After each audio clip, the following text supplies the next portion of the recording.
مکان بنا. 1 گھنٹے کے واسطے مجھ کو باہر بٹھایا گیا اور اس کے اوپر چھت ڈالی. میں نے 80-90 سال اس مکان میں گزارا، اس سے باہر نہیں گیا. کوئی دنیا کی کلام، دنیا کی بات ہم نے ترک کر کے صرف خدا کی رضا اور خدا کی یاد میں اپنے وقت کو مکمل کیا. اور لکھوں آج مریدین کو فیض برکات سے مستفیض فرمایا، اور طریقت نے لوگوں کو سمجھ دیا کہ طریقت اس کو کہتے ہیں، حقیقت اس کو کہتے ہیں، شریعت اس کو کہتے ہیں. یہ 3 جزء ہیں، پہلے شریعت، پھر طریقت، پھر حقیقت. تو میں نے تعلیم حقیقت 80 برس اس مسجد پر بیٹھ کر کی ہے. دنیاوی کلام کوئی نہیں کیا. ہزاروں لوگ میرے پاس آئے دنیاوی خواہشات کے واسطے. میں نے ان کو خدا کی طرف لگایا کہ بھائی دنیا تمہارے نیچے ہوگی، تم دنیا کے واسطے اوپر ہو جاؤ. قدم 2 ہٹا دو، ایک دنیا سے اور ایک آخرت سے. نہ دنیا کا غم کرو، نہ آخرت کا غم کرو. اپنے وجود میں استقامت پیدا کرو، استقامت ذات. حضور کا تہجد کے بعد قرآن کریم کی صبح تک تلاوت ہوتی تھی. اس کے بعد اشراق کی نماز ادا کر کے بعد اس سے دربار کھول دیتے تھے. غریب لوگ، مسکین لوگ، بیمار لوگ، حاجت مند لوگ آپ کے سامنے پیش ہوتے تھے. جیسا جیسا آدمی آیا ایسا ایسا اس کو بتایا اور اس کو طریقت کی لائن پر چلانے کی کوشش کی اور دعا کر کے رخصت کیا. یہ 80 برس یہ معمول آپ کا ہر روز رہا. ایک ذرا اس میں فرق نہیں آیا. باقی جو لوگ آئے ان کو دنیا کی بات کوئی نہیں کی، نہ بتائی. آپ بتا میں نے دنیا کو چھوڑ دیا ہے، تم خدا کے ہو جاؤ، دنیا تمہارے پیچھے ہو جائے گی. تم وہی عمل کرو جس کے واسطے خدا نے آپ کو پیدا کیا. خدا نے آپ کو پیدا کیا، فرمایا احسن التقویم، میں نے بہت خوبصورت انسان کو پیدا کیا ہے. اس کے واسطے ارشادات ہیں، خواہشات، خیالات نورانی.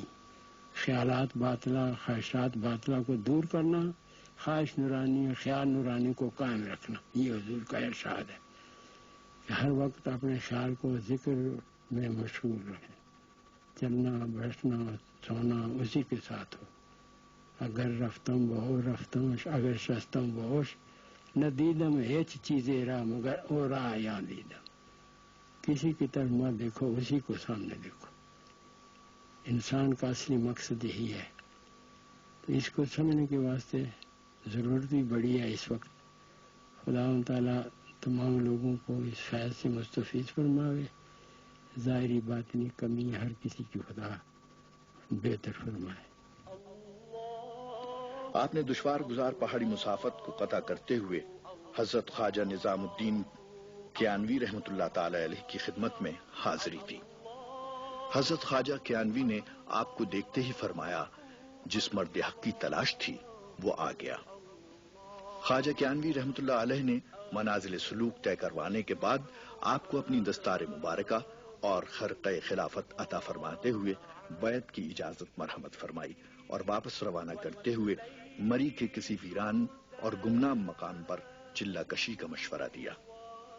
مرشد کے حسب ہدایت آپ نے مری کے موجودہ کشمیری بازار سے نیچے کی طرف تقریباً 2 میل کے فاصلے پر واقع ایک دشوار گزار غار میں چلہ کشی اختیار کی. اس زمانے میں یہ ویرانہ جنگلی جانوروں اور شیروں کا مسکن تھا، مگر آج یہ مقام اللہ کے شیر حضرت خواجہ محمد قاسم صادق رحمت اللہ تعالی علیہ کے موڑھا شریف کے نام سے مشہور ہے. موڑھا شریف کے مختصر سے رقبے کو ملکہ کوہسار کے حسین و پرفضا مقامات ایوبیہ، کنیک تاک، کالی مٹی، باڑیاں، کلڈنا اور کشمیر پوائنٹ اپنے دامن میں سمیٹے ہوئے ہیں. کرشمہ دامن دل میں کشد کے جو انجاز.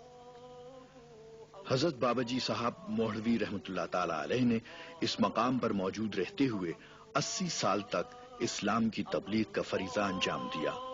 غرباء و مساکین کی ہر ممکن مدد فرمائی اور ان کی دینوی اور اخروی فلاح و نجات کے لیے ہمیشہ بارگاہ رب العزت میں دست بدعا رہے. آپ کی روحانی تربیت سے لاتعداد مریدین نے معرفت حق میں رفتیں پائیں۔ آپ کا تخلیہ عبادت غروب آفتاب سے طلوع آفتاب تک ہوتا۔ اس دوران آپ ذکر و فکر میں مشغول رہتے اور 1000 نوافل باقاعدگی کے ساتھ ادا فرماتے۔ تہجد کے بعد صبح تک قرآن مجید کی تلاوت فرماتے۔ نماز اشراق کے بعد آپ مریدین سے ملاقات فرماتے اور انہیں اپنی روحانی فیوز و برکات سے مستفید فرماتے۔ شریعت اور سنت نبوی صلی اللہ علیہ وسلم کی پاسداری میں کمال احتیاط سے کام لیتے تھے۔ سرکار ختم المرتبت صلی اللہ علیہ وآلہ وسلم کے اسوہ حسنہ کو اپنانے کی تلقین فرماتے اور خود بھی اس کے پابند تھے۔ اللہ تعالیٰ نے آپ کو مثالی صحت عطا فرمائی، سوائے مرض الموت کے کہ کبھی کسی شدید جسمانی مرض میں مبتلا نہیں ہوئے اور نہ ہی کبھی کسی دکھ بیماری کے باعث آپ کے معمولات بندگی میں کوئی فرق آیا۔ تقریباً 130 برس کی عمر میں مرض الموت کا حملہ ہوا اور کم و بیش 1 ماہ تک آپ بخار میں مبتلا رہنے کے بعد 20 نومبر 1943 کو شب کے 10 بجے بحالت نماز واصل حق ہوئے۔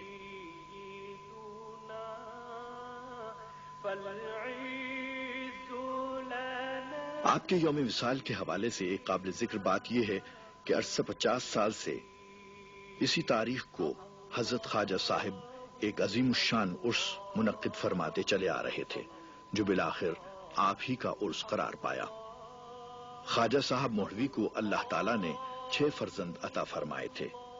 صاحبزادہ نذیر الدین صاحب، صاحبزادہ نصیر الدین صاحب، صاحبزادہ محمد زاہد خان، صاحبزادہ محراب خان، صاحبزادہ سلطان لہراسب خان اور صاحبزادہ دراب خان صاحب۔ ان میں سے 4 صاحبزادگان رحلت فرما چکے ہیں اور 2 حیات ہیں، جن میں ایک حضرت خواجہ محمد زاہد خان مرکزی دربار عالیہ کے سجادہ نشین اور صاحب ارشاد ہیں۔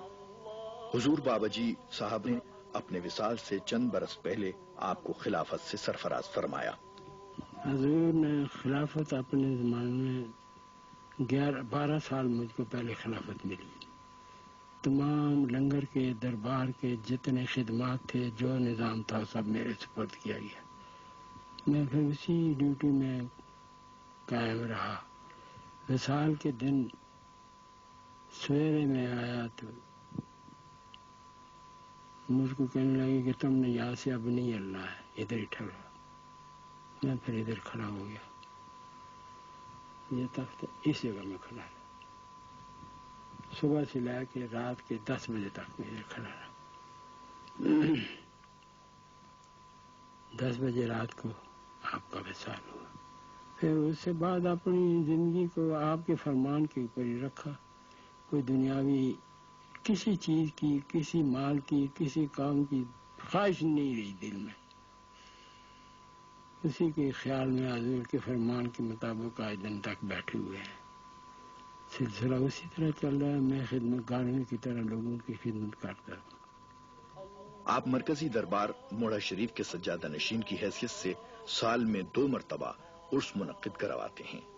پہلا 16 تا 18 جون، دوسرا 17 تا 19 نومبر۔ عرس کے موقع پر علماء و مشائخ اپنے مواعظ اور تقاریر میں نبی اکرم صلی اللہ علیہ وآلہ وسلم کی سیرت مبارکہ کے مختلف پہلوؤں سے حاضرین کو روشناس کراتے ہیں۔ بزرگان دین کے روحانی فیوز و برکات اور حضرت سرکار مولوی کی تعلیمات کے بیان سے عقیدت مندوں کی روحانی پیاس بجھائی جاتی ہے۔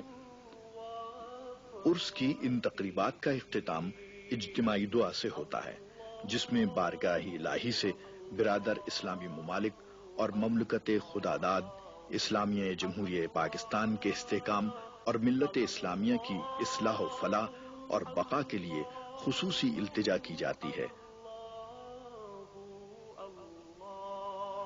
یہی ان بزرگان دین کا عہد وفا ہے۔ مولا